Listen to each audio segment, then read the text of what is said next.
ይሄ ቪዲዮ የውጭ የቀለም ስራ ማሰራት ፈልጋችሁ የጆተን ቴክስቸር በጣም ወዳችሁት ዋጋው ኤክስፔንሲቭ ለሆነባችሁ ሰዎች ነው። የጆተን ቴክስቸር በጣም ያምራል ይታወቃል፣ ግን ዋጋው ከኮንቴክስቸር አንፃር ስናየው ኤክስፔንሲቭ ነው። ትልቅ ልዩነት አለ መሀል ላይ እና ቴክስቸሩን በመውደድ በዋጋው ምክንያት ኮንቴክስቸር የሚያሰራ ሰው አለ። አሁን የጆተን ቴክስቸር በኮንቴክስቸር ማምጣት ይቻላል ማለት ነው። እኛ እዚህ ቤት ላይ የጆተን ቴክስቸር ኮንቴክስቸርን ፐርፌክት ጎበዝ በሆነ ሙያተኛ ጥቅቅ አድርጎ በጥንቃቄ በማስረጨት ራሱኑ ሉኩን መፍጠር ችለናል። በጣም ነው የሚያምረው። ዋጋው ግን ልዩነት አለው።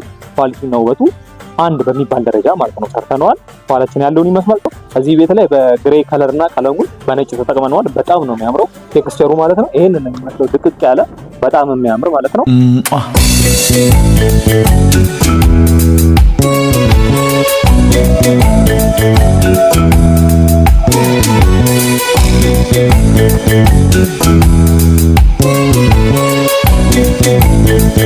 Thank you.